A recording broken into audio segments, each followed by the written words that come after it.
낮과 밤을 지켜주시고 만나와 물로 먹이셨습니다. 그러나 그들은 하나님 앞에서 4가지 죄악을 저질렀고 그로 인해 약속의 땅에 들어가지 못하고 멸망당하게 됩니다. 출애굽 백성들이 저지른 죄악은 우상 숭배, 음행, 하나님을 시험하고 하나님께 원망한 것입니다.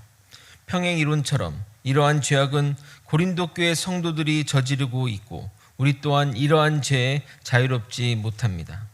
마치 역사를 통해 죄악을 배운 것처럼 죄의 역사는 끊임없이 반복되고 있습니다. 그러므로 우리는 겸손하게 언제든 우리가 죄를 저지를 수 있는 존재임을 깨닫고 조심하고 경계해야 합니다. 오늘은 우상숭배와 우상숭배에게 바쳐진 제물을 먹는 문제에 대한 최종 결론입니다.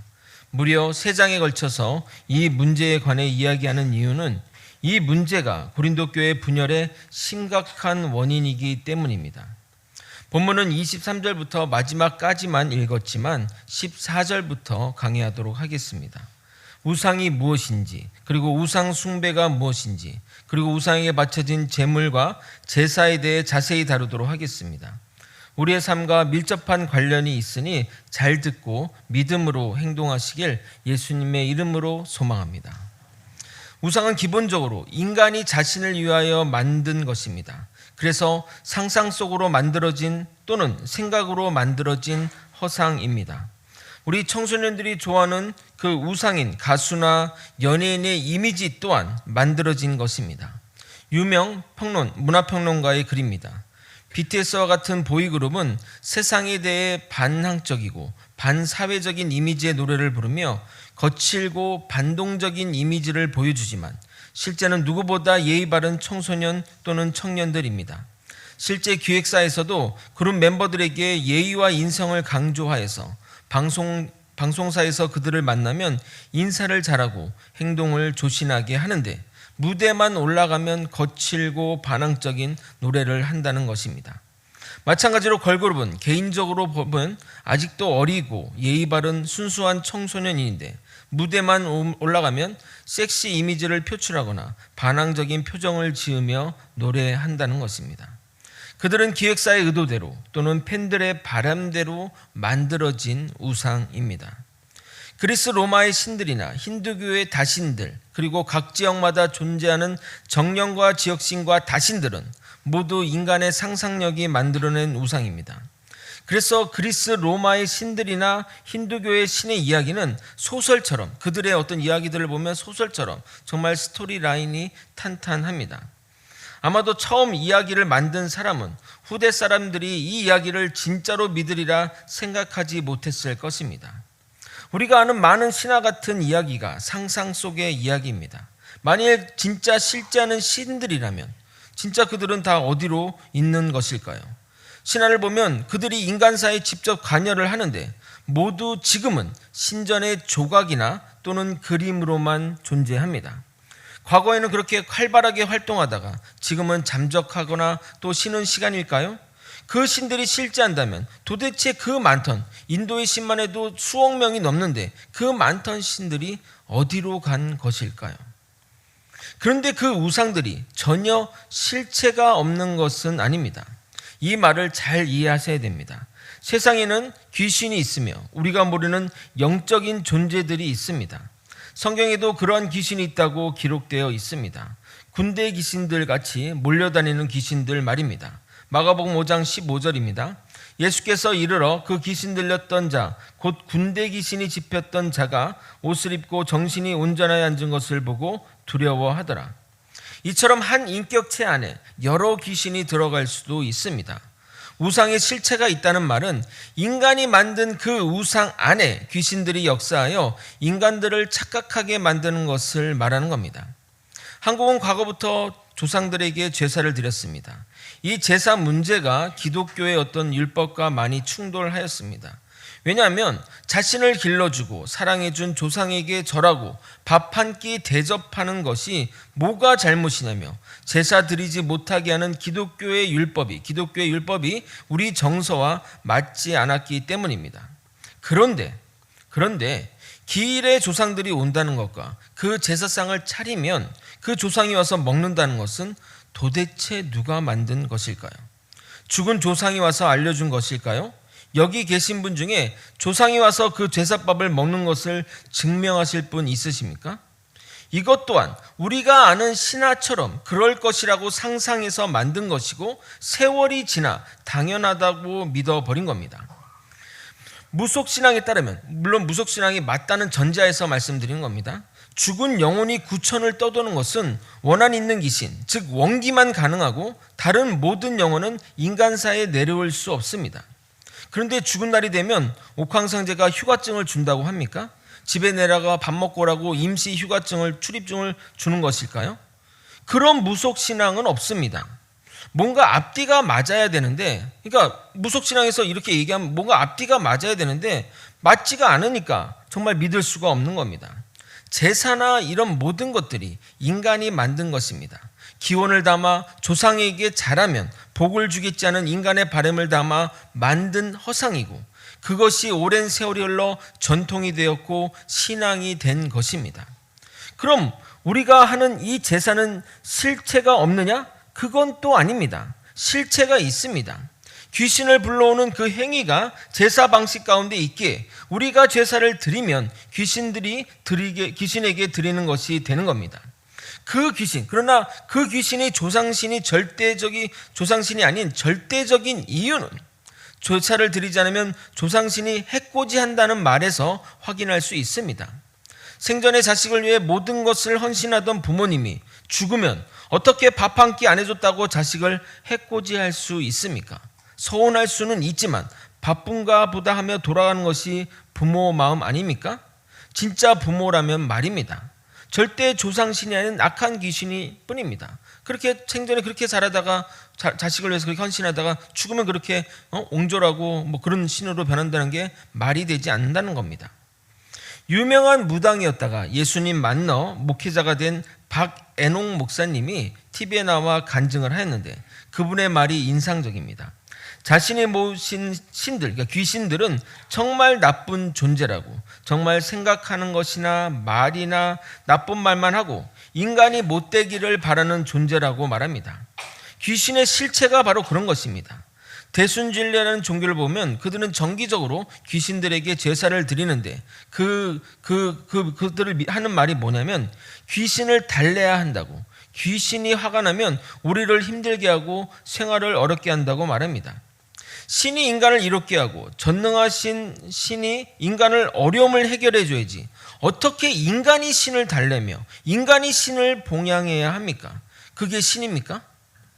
정리하면 세상의 모든 신들은 인간이 만든 것이기에 그 인간이 만든 신에 또는 인간이 만든 제도에 매일 이유가 없으나 우리가 그것에 매이게 되면 그것들 안에 귀신들이 역사하여 우리를 미혹하니 우리는 주의를 기울여야 합니다. 실제가 아니라고 해서 실체가 없는 것이 아니기에 절대 무시해서는 안 됩니다. 그러나 우리가 무엇보다 걱정할 것이 없는 것은 주님을 믿는 자들, 예수님을 우리의 마음에 품은 자들은 그러한 것들이 절대 틈타지 않습니다. 그것들은 사나운 이빨을 드러내며 우르렁거리나 줄에 묶인 그 들깨와 다름없는 존재들입니다. 이제 본격적으로 본문을 살펴보도록 하겠습니다. 먼저 14절부터 22절까지 살펴보겠는데, 먼저 고린도 교회 성도들의 우상 숭배의 문제입니다. 고린도 지역은 우상 숭배가 만연한 지역이었기에 그곳에 사는 어떤 누구도 이 우상 숭배에서 완전하게 자유로울 수 없습니다. 음식 또한 우상에게 바쳐진 것들이 대부분이었기에 그것을 온전하게 골라내겠다는 것은 거의 불가능합니다.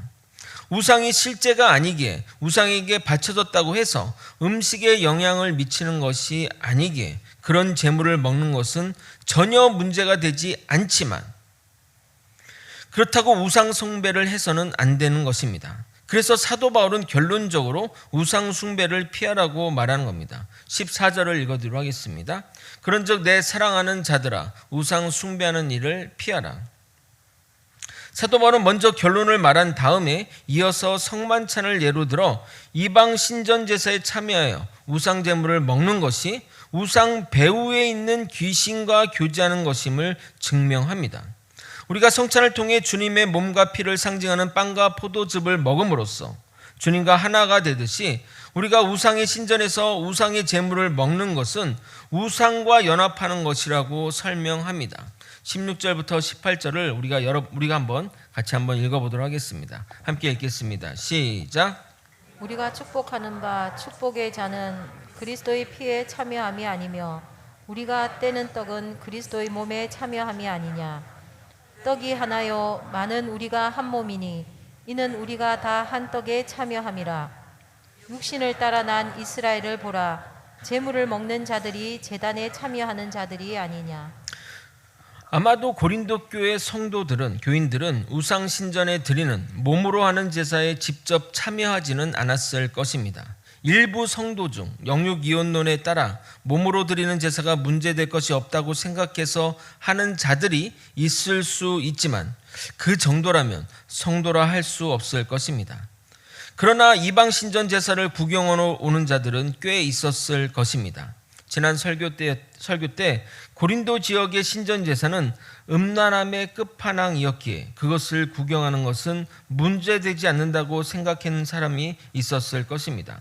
그러나 그것을 구경하는 것은 죄를 짓는 것이고 그 자리에 있으면 그 유혹을 이겨내기 어려워 종국에는 신전 제사에 참여하게 될 것입니다. 그래서 사도 바울은 이스라엘 백성들에게 우상 숭배를 하지 말아라 라고 말하지 않고 피하라 라고 말하는 것은 우상 숭배의 자리에 가지 말라는 그 의미를 포함한 것입니다. 19절과 20절은 먼저 읽고 설명드리도록 하겠습니다. 그런즉 내가 무엇을 말하느냐? 우상의 제물은 무엇이며 우상은 무엇이냐? 무릇 이방인이 제사하는 것은 귀신에게 하는 것이요 하나님께 제사하는 것이 아니니 나는 너희가 귀신과 교제하는 자가 되지 않기를 원하노라. 이 19절에 질문을 하고 20절에 답하는 형식으로 되어 있지만 19절의 질문 안에는 답이 포함되어 있습니다. 우리가 8장의 본문을 잘 이해했다면 19절 질문에 여러분 모두가 쉽게 답할 수 있습니다. 우상 제물이나 그것을 바치는 대상인 우상은 아무것도 아닙니다. 그래서 제가 서론에 말씀드린 대로 그 우상의 역사하시는 귀신들에 의해서 그 우상에게 제사하는 것이 우상 배후에 있는 귀신에게 제사하는 것이기에 결국 귀신과 교제하는 것이 되는 겁니다. 그러므로 이러한 우상 숭배를 절대 해서는 안 됩니다. 고린도 교회 성도들은 이것을 간과한 것입니다.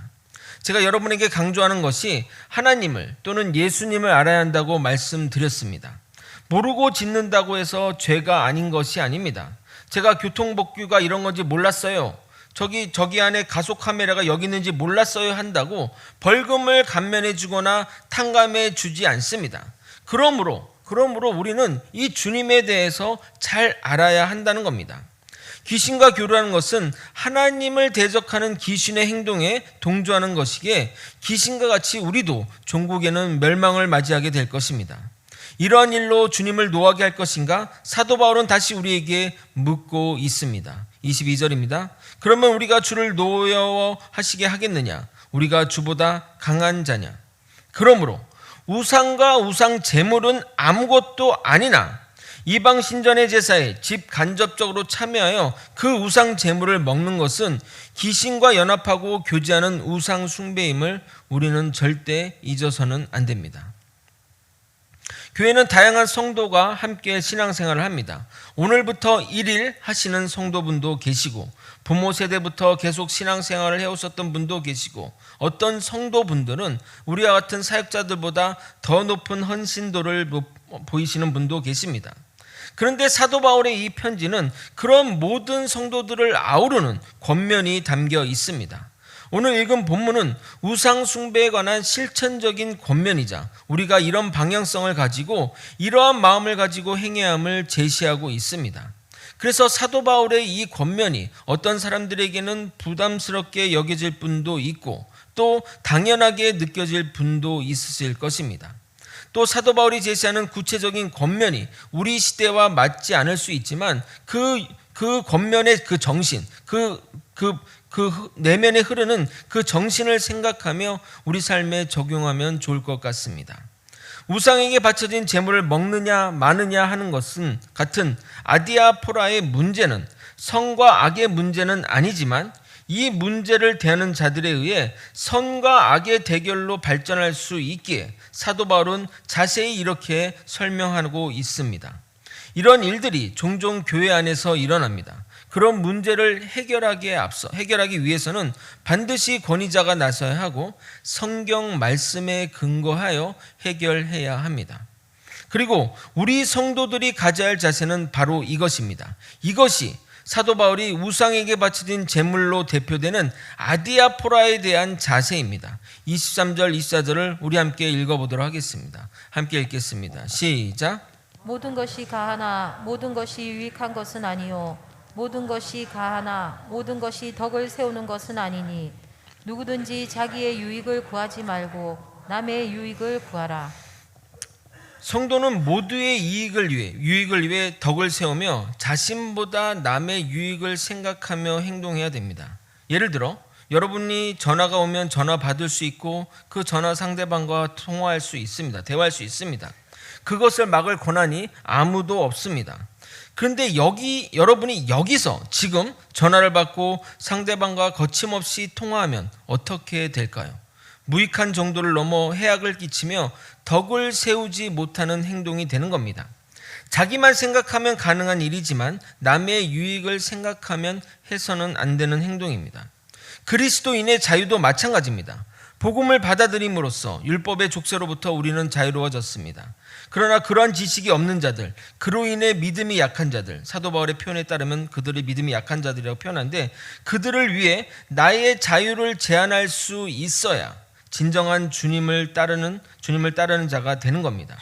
사도 바울은 그런 인생, 그런 삶을 살았던 자들이고 한 명이라도 더 구원하기 위해 자신의 있는 기득권을 모두 버리고 더 나아가 종이 되고자 한 자들입니다.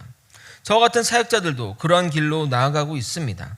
모든 믿는 자들이 나아갈 길이 바로 이 길입니다. 그래서 사도 바울은 이렇게 결론을 내리는 겁니다. 33절입니다. 나와 같이 모든 일에 모든 사람을 기쁘게 하여 자신의 유익을 구하지 아니하고 많은 사람의 유익을 구하여 그들로 구원을 받게 하라.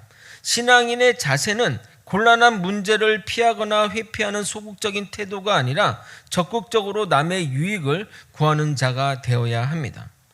25절부터 28절까지는 구체적인 상황 가운데 어떻게 행동해야 할지에 대한 지침이라 하겠습니다. 첫 번째 상황입니다. 25절입니다. 무릇 시장에서 파는 것은 양심을 위하여 묻지 말고 먹으라. 당시 고린도 지역 시장에서 파는 것 중에 우상에게 바쳐진 것도 있고 아닌 것도 있습니다. 출처를 물어보지 말라고 하는 말은 본인의 양심 때문입니다. 우상에게 바쳐진 것이 아무것도 아니지만 사실 찜찜하지 않을 사람이 있을까요? 어제 제사에 쓰여진 음식이라고 해서 여러분에게 주일날 여러분에게 나눠드리면 여기서 안 먹으실 분도 나오실 것입니다. 이 이후로는 그렇게 묻기 시작하면 이 이후로는 계속 출처를 물어보게 될 것이고 우상에 바쳐진 제물을 먹지 않는 것이 스스로에게 율법이 될 것입니다. 하나님이 창조하신 땅과 거기에서 사는 모든 것은 다 주님의 것이기 때문에 감사하고 거룩하게 먹으면 되는 것입니다. 디모데전서 4장 4절입니다. 하나님께서 지으신 모든 것이 선하매 감사함으로 받으면 버릴 것이 없나니. 두 번째 상황입니다. 27절을 읽겠습니다. 불신자 중 누가 너희를 청할 때에 너희가 가고자 하거든 너희 앞에 차려놓은 것은 무엇이든지 양심을 위하여 묻지 말고 먹으라. 불신자가 여러분을 초청해서 식사 대접할 때의 상황입니다.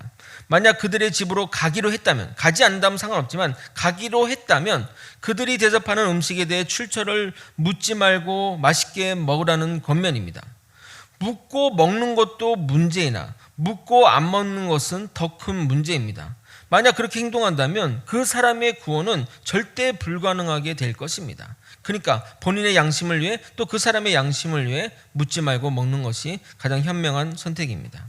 세 번째 상황입니다. 28절입니다. 누가 너에게 이것이 재물이라 말하거든 알게 한 자와 그 양심을 위하여 먹지 말라. 식사를 하려고 하는데 어떤 이가 이것은 우상에 바쳐진 재물이라고 말하면 그 사람을 위해 먹지 말라고 사도 바울은 말합니다. 그렇게 하는 이유는 우상에게 바쳐진 재물이라고 말하는 그 사람의 그 의도가 그것은 먹어서도 안 된다고 생각해서 알려주는 것이기 때문입니다. 만약 그것을 말하는 자가 단순히 단순히 그냥 의견을 물어보는 것이라면 먹어도 되겠지만 일단 그런 이야기가 나온다는 자체가 먹지 않으면 좋은 상황이기에 삼가해야 될 것입니다. 우리도 뭐 그런 일들이 있을 수 있죠. 뭐 이런 거 뭐 해도 돼요, 뭐 한다면 해도 돼요 한다는 얘기는 하면 안 된다는 것을 포함한 거 아니겠습니까? 그런 상황에서는 저는 그런 건 안 합니다. 뭐 이렇게 당당하게 거절하시면 됩니다. 상황에 따라 다르게 대처할 수 있다는 것이 바로 진리의 문제가 아니라는 것입니다. 유명한 목사님이 젊은 시절에 자신이 좋아했던 C.S. 루이스, 여러분 C.S. 루이스 아시나요? 뭐 나디아 연대기, 순전한 기독교 같이 유명한 책을 저술한 정말 우리 그 목회자들에게는 거의 바이블 같은, 바이블 다음 수준으로 했던 그 책들을 많이 저술한 사람입니다. 그 사람을 만나고 싶어 아는 인맥을 총동원하여 함께 식사를 했습니다. 너무 기쁜 마음으로 대화를 했는데 식사를 하고 나서 너무 실망을 했다는 겁니다. 그 이유가 식사 중에 술을 먹고 식후에 방에서 담배를 피워서 그랬다는 이야기를 들으면서 안타깝다는 생각이 들었습니다. 술을 먹고 담배 피는 이 문제는 선악의 문제가 아닌 아디아포라의 문제입니다. 한국 기독교는 이 문제를 선악의 문제로 판단하지만 세계 다른 기독교 목회자나 성도들은 술과 담배를 자유롭게 하는 편이라 한국에서 유학한 목회자들이 그런 부분에 놀란다고 합니다. 이름만 대도 다 아는 유명한 신학자의 제자로 들어간데 그들이 술과 담배를 하는 것에 놀랐다는 말입니다. 물론 이 말이 여러분에게 술과 담배를 하라고 해도 된다는 이야기는 절대 아닙니다. 저 또한 예수를 제대로 믿고 나서는 술과 담배는 입에도 대지 않았습니다. 불신자가 권한다고 해서 먹겠다는 말도 절대 아닙니다. 성숙한 그리스도인은 나의 자유가 어떤 사람에게 어떤 영향을 미친지를 생각하며 행동해야 합니다. 나중에 이 문제를 조금 깊게 다루도록 하겠습니다. 성도분 중에는 남을 생각하며 행동하는 상황에 대해 불만을 표시하며 항변이 나올 수 있습니다. 사도 바울은 이 항변이 나올 줄을 알고 이렇게 미리 글로 적어 놓았습니다. 질문의 형태지만 답이 또한 포함된 질문입니다. 29절에서 30절입니다. 제가 여러분의 이해를 돕기 위해 표준 세번역으로 읽어드리도록 하겠습니다. 내가 여기에서 양심이라고 말하는 것은 내 양심이 아니라 다른 사람의 양심입니다. 어찌하여 내 자유가 남의 양심의 비판을 받아야 하겠습니까? 내가 감사하는 마음으로 참여하면 내가 감사하는 그 음식 때문에 비방을 받을 까닭이 어디에 있습니까? 내가 우상에 바쳐진 재물을 먹는다고 해서 남에게 비판받을 이유가 없고 내가 그것을 감사하며 먹으면 되는 것이지 그것으로 인해 비난받을 이유가 없다는 항변입니다. 맞습니다. 비난받을 이유도 비판받을 이유도 하나도 없지만 우리는 우리의 목적을 위해 참고 인내해야 하는 겁니다. 생각해 보십시오. 제가 먹고 싶은 것, 하고 싶은 것 다 하면 문제가 됩니까? 문제될 것 없습니다. 하지만 나로 인해 시험될 사람을 생각해서 절제하고 금하고 인내하는 겁니다. 그것이 하나님의 영광을 위해 사는 자의 삶의 태도입니다. 우리의 삶의 목적이 하나님의 영광이기 때문입니다. 그래서 제가 앞에 말씀드린 대로 이 이야기가 모든 성도에게 말하는 이야기가 아니라고 말한 것입니다. 사실 여러분이 예수님을 믿고 그의 삶을 따라 사는 것은 하나님의 영광을 위해서 하는 것이 아니신 분도 여기 계실 것입니다. 그것이 잘못되었다고 말하는 것이 절대 아닙니다. 믿음이 성장하면서 삶의 목표와 기준이 달라지는 것이지 처음부터 그렇게 살아야 된다고 강요하며 또 그렇지 않으면 잘못되었다고 말하는 것은 폭력과 마찬가지입니다. 그것은 마치 걸음마를 바로 뗀 아이에게 100m 달리기를 하자고 하는 것과 마찬가지입니다. 우리 모두가 주의 영광을 위해 살 수 없습니다. 그럼에도 목회자는 우리가 나아가야 할 최종 목표를 제시해야 합니다. 우리 성도가 다 걸음마일지라도 우리가 다 젖먹는 아이일지라도 우리가 갈 목표를 뚜렷하게 제시해야 합니다. 그러나 우리가 절대 할 수 없는 것은 이야기하지 않습니다. 여기 계신 분 중에 남을 위해 자기 목숨을 희생하면서 살 수 있는 사람이 있습니까? 아무도 없습니다. 저도 못합니다.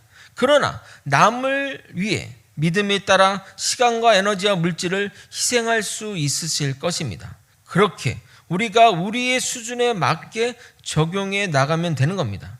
그렇게 하나씩 따라가다 보면 어느새 우리 삶의 모든 부분이 주의 영광을 위해 살아가는 자가 될 것입니다.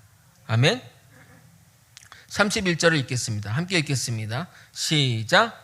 그런즉 너희가 먹든지 마시든지 무엇을 하든지 다 하나님의 영광을 위하여 하라. 이 목표를 향해 나아가는 저와 여러분이 되시길 예수님의 이름으로 소망합니다. 말씀을 정리하겠습니다. 우상은 인간이 만든 허상이나 악한 영이 역사하기에 우상에게 드리는 제사를 참여하는 것은 귀신과 교제하는 것이 되는 것입니다. 그러므로 그런 자리를 피해야 합니다. 그러나 우상에게 드려진 음식은 감사하고 먹으면 문제될 것이 없습니다. 하지만 고린도 교회 상황에서는 우상에게 바쳐진 음식이라는 것이 명확한 음식에 대해서는 조심할 필요가 있었습니다. 그런 음식을 먹으면 죄를 짓는 것이라 생각하는 사람들이 많이 있었기 때문입니다. 그 사람이야 뭐라 하든 내가 누릴 자유가 있으니 이것은 죄가 아니니 내가 하고 싶은 대로 해도 되냐? 믿음의 사람들은 그 사람을 위해, 그 사람의 양심을 위해 자유를 절제할 수 있어야 합니다. 물론 지금 시대, 특히 젊은 세대들에게는 이런 이야기들이 답답하게 여겨질 수 있습니다. 하지만 믿음이 성장해 갈수록 삶의 목표가 변하고 가치관이 변하여 궁극적으로 주의 영광을 위해 살아가게 됩니다. 그럴 때 우리는 이 아까 읽었던 그 말처럼 무엇을 하든지 하나님의 영광을 위해 사는 자가 될 것입니다. 이것은 강요해서 될 일도 아니고 의무도 아닙니다. 자발적인 순종이 믿는 자 가운데서 자연스럽게 나타나는 것입니다. 여러분이 이 아름다운 순종의 길로 나아가기를 예수님의 이름으로 소망합니다. 주님의 걸어가신 길을 바라보며 주님 따라가며 모든 일에 주의 영광을 위해 살아가는 저와 여러분이 되시길 예수님의 이름으로 소망합니다. 우리 함께 찬양하고 기도의 자리로 나갔으면 좋겠습니다.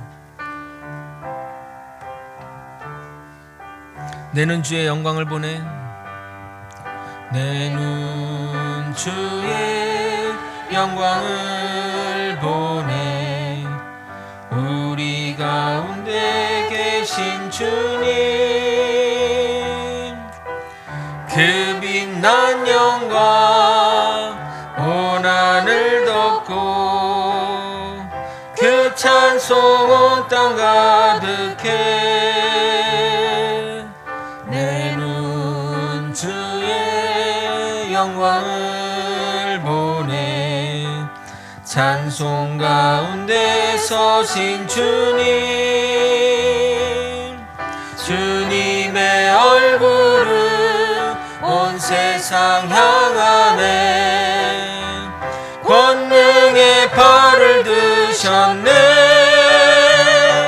주의 영광 이곳에 가득해. 우린 선의 주님과 함께 찬양하며 우리는 전진하리. 모든 영광 주의 영광 이곳에 가득해, 주의 영광 이곳에 가득해. 우린 선의 주님과 함께 찬양하며 우리는 전진하리. 모든 열방 다시 한번 주의 영광 이곳에 가득해, 주의 영광 이곳에 가득해. 우린 선의 주님과 함께 찬양하며 우리는 전진하리. 모든 열방 주 볼 때까지. 기독교의 복음, 기독교의 성경의 말씀은 구호에 지나지 않습니다. 그 말씀을 내 삶으로 살아날 때 그 말씀이 나를 통해 역사하기 시작하는 것입니다. 내가 어떤 성경의 문구나 어떤 암송하는 문구로 성경 저들은 쓰여져 있지 않습니다. 다른 세상의 복음은 그냥 그것을 외우는 것만으로, 그것을 읽는 것만으로 복이 주어진다고 하지만 결코 기독교의 복음은 그냥 문자의 형태로 있지 않습니다. 그 말씀을 내가 살아낼 때, 그 말씀이 나에게서 실제가 될 때 그 역사가 일어나는 것이고 하나님께 영광이 되는 것입니다. 우리가 그 글들을 읽는다고 해서 결코 하나님이 영광 받으시는 것이 아닙니다. 그 말씀대로 살아낼 때, 우리의 수준에 맞게 우리의 그 가치대로 살아낼 때 하나님은 영광을 받으신다는 것을 생각하시며 우리에게 주어진 모든 일 가운데 순종하며 나아가는 우리 모두가 되기를 소망합니다. 다 함께 주님의 이름 한번 부르고 통성으로 기도하시겠습니다. 주여! 하나님 아버지, 이 시간 기도하는 가운데 하나님이 주시는 아버지 성령의 목소리를 들으며 아버지 그 말씀에 순종하며 나아가는 믿음의 백성들이 되게 도와주옵소서. 아버지, 2023년은 정말 하나님의 말씀 따라 살아가는 믿음의 백성들이 되게 도와주옵소서. 나에게 하시는 말씀, 그러나 내가 아버지 믿음이 부족하여 순종하지 못했던 그 말씀에 아버지 순복하며 나아가는 믿음의 사람들 되게 도와주옵소서. 아버지, 2023년은 새로운 아버지 한 해가 되길 소망합니다. 하나님과 더욱더 가까워지고 하나님이 얘기하신 그 말씀이 내 삶으로 녹여서 내 삶을 관통하여 아버지 살아갈 수 있도록 이끌어 주시옵소서. 아버지, 무엇을 하든지 주의 영광을 위해 살아가는 그 목표를 향해 나아가게 도와주옵시고 아버지, 나의 유익을 구하지 않고 남의 유익을 구하며 아버지 모든 사람 한 명이라도 더 구원하기 위해 아버지 애쓰는 우리의 사람들이 되게 도와주시옵소서. 아버지, 나는 하나님을 믿는 자로서 하나님의 영광 돌리는 삶을 살기 원합니다. 나로 인해서 하나님이 욕먹고 하나님이 아버지 세상의 땅끝에서 세상의 밖에 버려서 밟히는 존재가 되지 않게 도와주옵시고 하나님을 통해 하나님이 나의 역사를 통해 이끌어 나가는 믿음의 백성들이 되게 도와주시옵소서. 주님, 붙들어 주시옵소서. 우리의 삶이 하나님을 닮아 하나님께 나아가는 백성들이 되게 도와주시옵소서. 사랑이 많으신 하나님 아버지, 하나님의 말씀, 성경의 말씀이 그냥 문자로 끝나지 않고 내 삶을 관통하여 살아있는 말씀이 되게 도와주시옵소서. 아버지, 내가 그 말씀대로 살아갈 때 하나님이 영광 받으실 줄 믿습니다. 주의 영광을 위해 모든 일을 하든지 어떤 일을 하든지 주의 영광을 위해 살아가는 주의 백성들 되게 도와주시옵소서. 그 길에 주님 동행하여 주옵시고 함께하여 주옵소서. 주님 바라보며 주님 의지하며 나아갈 수 있도록 이끌어 주시옵소서. 강구하오며 지금은 우리 구주 예수 그리스도의 은혜와 우리 하나님 아버지의 크신 사랑과 성령 하나님의 감동감화 교통 역사하시는 귀한 은총이 모든 일에 주의 영광을 위해 살아가고자 노력하고 애쓰는 성도님의 마음과 영혼과 육신의 건강과 그 가정과 사업과 직장과 모든 것 위에 이제로부터 영원히 함께 있을지어다. 아멘.